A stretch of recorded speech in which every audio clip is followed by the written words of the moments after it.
The first thing my father-in-law said into the microphone was this: "Before I toast to another year of Whitmore success, I want to acknowledge the charitable spirit that led my son to marry the daughter of an Ohio handyman who still fixes lawnmowers out of his garage for $20 an hour. We've done our good deed for the decade, haven't we?" 300 people in black tie laughed. Some of them were sitting U.S. senators. Several were federal housing commissioners. All of them had spent the evening eating a 6-course dinner paid for with grant money that was supposed to build homes for 300 displaced families on Chicago's South Side.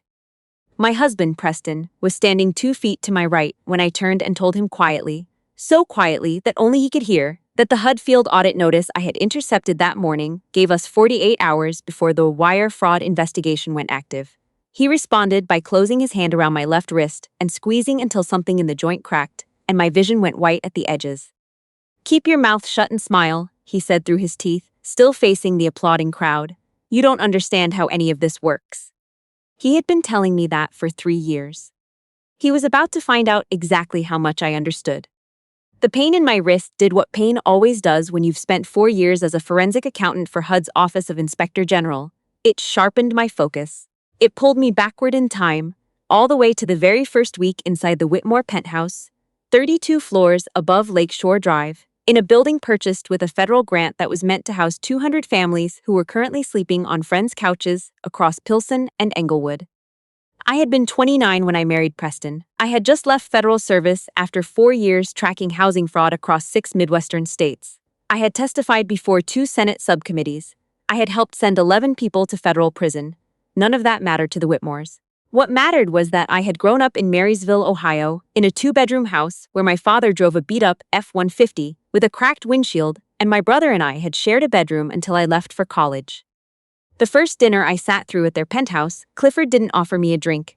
He sat at the head of the table and spent 45 minutes explaining to Preston, as if I were not present, how important it was for a man in his position to surround himself with people who understood how wealth actually operated. Margot, my mother-in-law, smiled at me across the table with her teeth and asked where in Ohio I was from. When I told her Marysville, she nodded slowly and said, "Oh, one of those small towns where nothing ever really changes." Then she turned back to her soup. Preston patted my hand like I was a nervous rescue animal. I sat with my back straight and my face neutral and filed every single thing they said into the same mental database I had spent 4 years building at HUD. By the end of that first month, I understood the shape of their contempt precisely. Clifford questioned every household expense I submitted. Margot complained to her friends, loudly enough for me to hear from the next room, that Preston had married down in a way that required careful management. Preston himself had decided that my value to the household existed in direct proportion to my silence on any subject he hadn't already formed an opinion about. At a dinner party for their investors 6 weeks into our marriage, a venture capitalist asked me what I had done before settling down. I opened my mouth to answer. Preston cut across me without pausing his conversation on the other side of the table, raising his voice just enough to drown mine out. "She keeps the household running. That's a full-time job, believe me." The table laughed politely. The venture capitalist nodded and moved on. I pressed my thumbnail into my palm under the table and made a mental note: witness, future deposition, date and location logged. What none of them had ever bothered to find out was why I had actually left federal service. I hadn't burned out. I hadn't been swept off my feet so completely that a career stopped mattering. I had left because my supervisor at HUD OIG had quietly told me that the Whitmore Development Group had just won a $35 million federal grant, and that some of the preliminary paperwork looked irregular. The conflict of interest made it impossible for me to continue the investigation officially. So I finished it unofficially, from inside. It took me 2 weeks after moving into the penthouse to find what I was looking for. Preston kept his financial files on a home server with security that an intern at my old office could have bypassed in under 10 minutes. I had it open in 4. The patterns in those spreadsheets were almost identical to 3 prior cases I had worked. What was different was the scale. Of the $35 million allocated for 200 affordable housing units on Chicago's South Side, $28 million had been routed through a network of shell LLCs registered in Delaware and Wyoming, then transferred to 2 accounts. One absorbing Preston's personal losses from a failed cryptocurrency venture he had hidden from his father, and one funding the construction of a 14-story luxury condo building on North Lakeshore Drive that the Whitmores were marketing to buyers at $1.2 million per unit. The 200 families displaced from Englewood on the promise of new affordable housing were still on a waiting list. Some of them had been waiting 18 months. I printed the key pages, folded them into a tight square, and slid them inside the lining of my winter coat. Then I wiped the access log and went back to bed. I want to stop here and tell you something, because I know what some of you are thinking. You're thinking, why didn't she just leave? Why didn't she report it immediately, pack her things, call a lawyer? I've asked myself that question at least 1,000 times, and the answer has never been simple. Part of it was the way 3 years of careful, calculated undermining changes the volume on your own internal voice until you stop trusting it. But the larger part, the part that matters to what came next, was this. A slap can be charged locally. A domestic incident gets a fine, maybe a restraining order, maybe 60 days, $28 million in federal wire fraud, falsified certifications submitted to a federal housing agency, 187 families still without the housing they had been legally promised. That gets charged federally. And federal charges don't dissolve in settlement. I wasn't interested in an apology or a divorce settlement. I was interested in consequences that could not be bought away. So I collected evidence the way I had been trained to collect it, and I waited for the right window. For 2 years, I ran 2 lives inside that penthouse. By day, I was exactly who the Whitmores needed me to be. Quiet, capable with the household, invisible at their events, appropriately grateful. By night, after Preston fell asleep with the television running, I sat at the kitchen counter and built the evidentiary file that would eventually land on my brother's desk at the U.S. Attorney's Office. Every wire transfer, every falsified federal certification, every email in which Clifford and Preston discussed, in plain text, the fact that the South Side project was never going to be built, and that the displaced families were a political optics problem, not a legal one.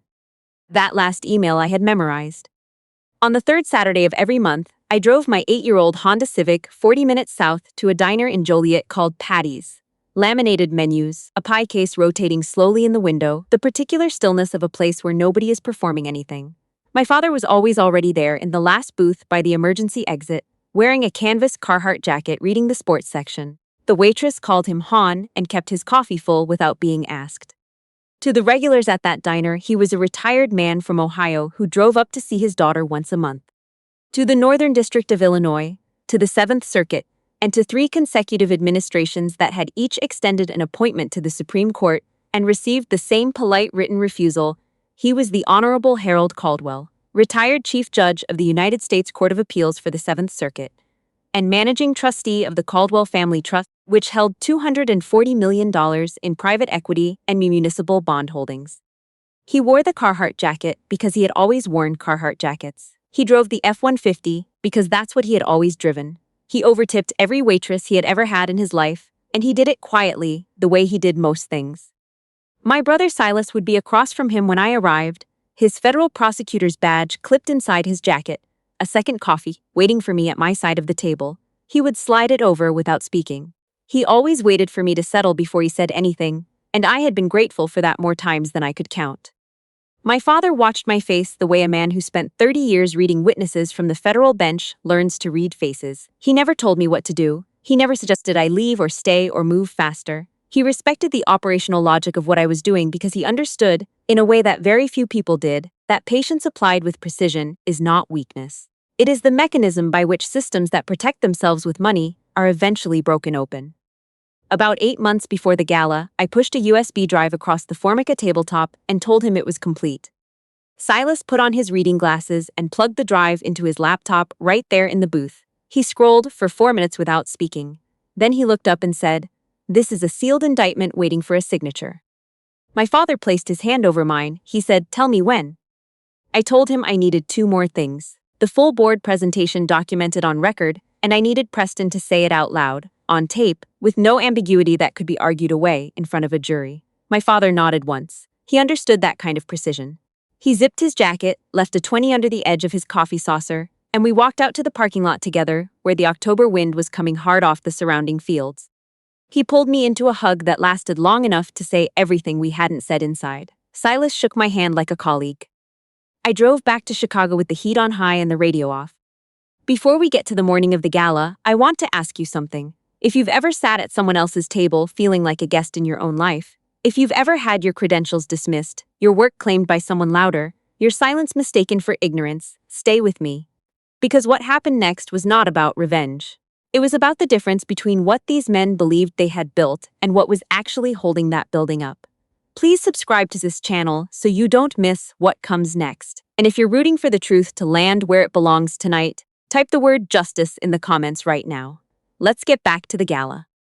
The morning of the Whitmore Foundation's annual gala for affordable housing development, Margot sent a group text asking me to confirm that Preston's tuxedo had been pressed. It had been pressed since Tuesday. She asked anyway, because the asking was the point. 2 hours before the cars arrived, Preston called me into his home office and closed the door. He placed a 3-page document on the desk. Dense legal language, Whitmore Group letterhead. He told me it was a standard restructuring agreement and that he needed my signature on the last page before we left. I read it in 45 seconds. It transferred primary legal liability for $28 million in federal grant misuse onto my name as the household's designated financial officer, a title I had never held formally, never signed for, never appeared on any Whitmore document in any capacity. If federal prosecutors came looking, I would be the one facing charges. Preston and Clifford would be insulated behind a signature that was mine. He crossed his arms and told me he needed my answer now. I looked at the document. I looked at him. I reached past the papers and adjusted the small succulent on the corner of his desk, a gesture meaningless enough to draw his eyes for 3 full seconds. And in those 3 seconds, I pressed my thumbnail against the inside of my right sleeve, activating the micro recorder my brother's office had fitted into the cuff lining 14 months ago. The audio file began uploading to Silas's encrypted server in real time. Then I looked up at Preston, and, in the voice he had spent 3 years convincing me was the only voice I was capable of, I asked him softly to help me understand. I told him I thought the grant reconciliation had already been handled at the board level. I said I didn't understand why my name would appear on a $28 million liability I had never been authorized to hold. Preston's face went red the particular way it always did when he decided I was being deliberately obtuse. He leaned forward over the desk and said, clearly, completely, directly into the cuff of my sleeve, because if the feds come knocking, your name is where it needs to be and mine isn't. That's what living under my name and in my house actually means. You sign it, or I make the next 6 months significantly more difficult than the last 3 years. He said it with the absolute certainty of a man who had never once considered that there might be a consequence he couldn't restructure. I nodded slowly. I picked up his pen. I wrote 3 letters on the signature line, an old federal case notation from my HUD supervisor meaning evidence received, chain of custody confirmed, then set the pen down and told him the cars would be ready in an hour. The ballroom at the Marriott on Michigan Avenue was exactly what a Whitmore event always was. Immaculate, expensive, and built on a foundation that nobody in the room was supposed to look at directly. Crystal chandeliers, 12-piece band. Clifford at the podium with his hand wrapped around a microphone and his chest expanded the way it always was when he had a captive audience and good lighting. I stood at the edge of the stage in a black dress I had worn to 3 previous events, because Margot had made it clear 2 weeks before that the foundation's budget did not extend to wardrobe updates for what she called extended household. The dress was fine. I had stopped caring about the dress approximately 18 months ago. What I cared about was the USB drive secured in the interior pocket of my evening bag, which contained 4 gigabytes of documented federal housing fraud.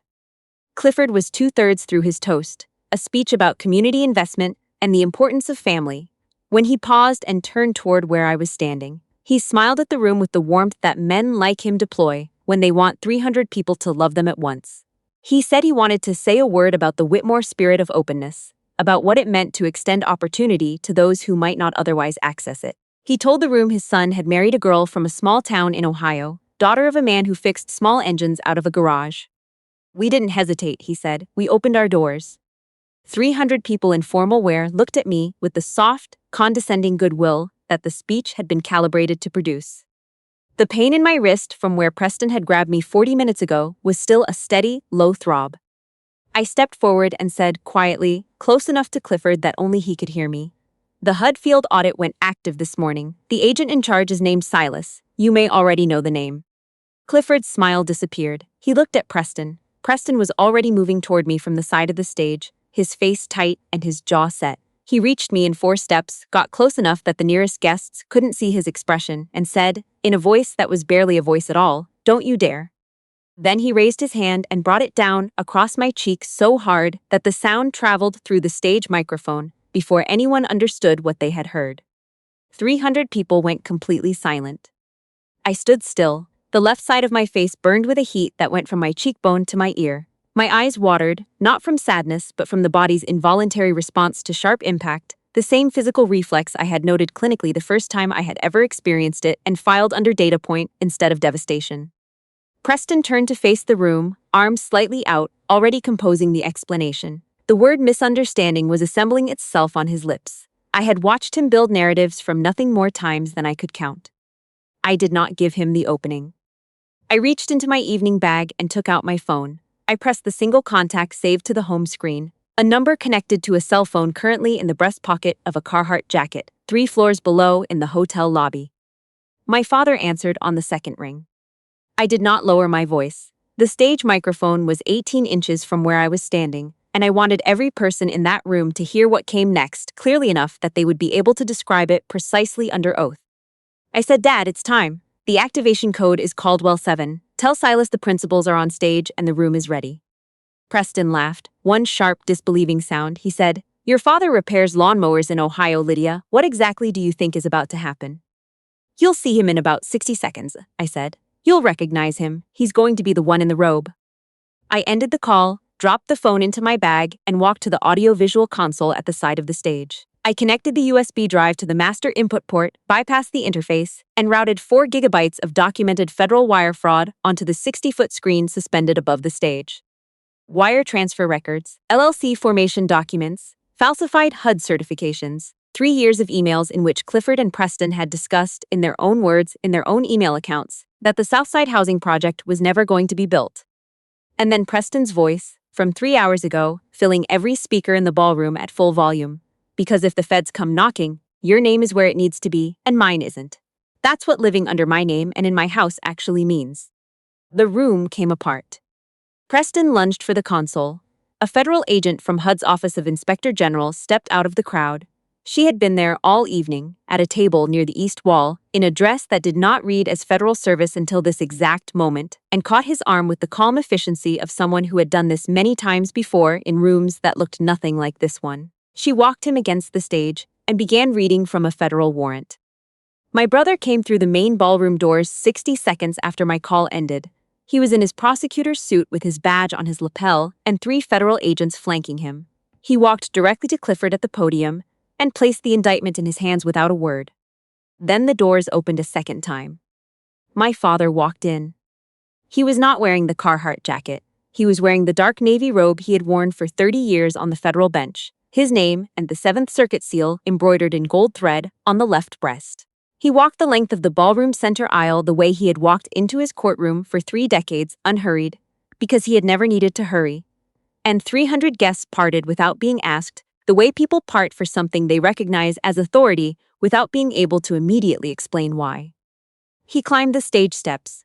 He stood in front of Clifford Whitmore, who had gone the color of old chalk and was holding the indictment in both hands as if he had forgotten how to put it down. My father looked at him for a moment without speaking. Then he said, in the voice I had grown up hearing across a kitchen table in Marysville, Ohio, the voice that never rose because it had never needed to. 30 years on the federal bench, Clifford. I have sat across from men like you at the sentencing table more times than I can count. They always look surprised. I have never fully understood why. He turned to me and offered his arm. I took it. Margot appeared from somewhere in the crowd near the stage steps, both hands reaching for mine, her bracelets biting into my skin. She said we were family. She said whatever had happened between us, whatever disagreements had come up, we were family, and I needed to think about what I was doing to the future. I looked at her hands on mine. I looked at her face. "We don't have children," I said. "Your son knew that before he proposed. And the future you're describing was built on top of 187 families who are still waiting for the housing your family promised them and stole."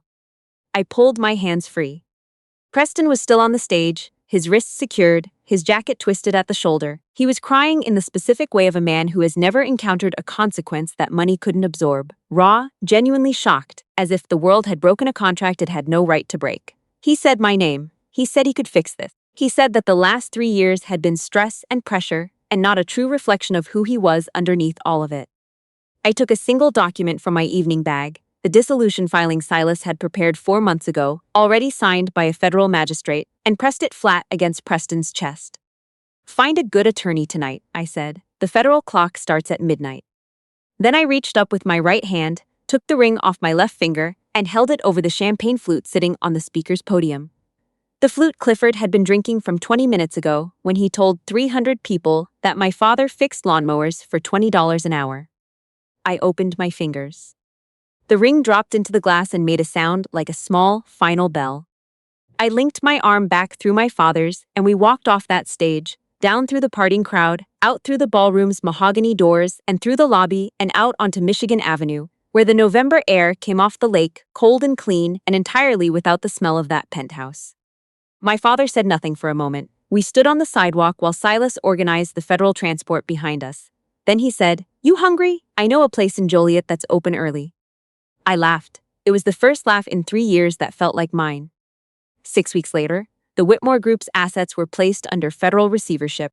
The 14-story luxury condo building on North Lakeshore Drive, built floor by floor with money that Congress had appropriated to house displaced families, was transferred to the city of Chicago and converted by court order into exactly what the original grant had promised: 200 units of affordable housing, rent scaled to the families who had been waiting on a list that Clifford Whitmore had called, in front of a Senate subcommittee, a priority in active resolution.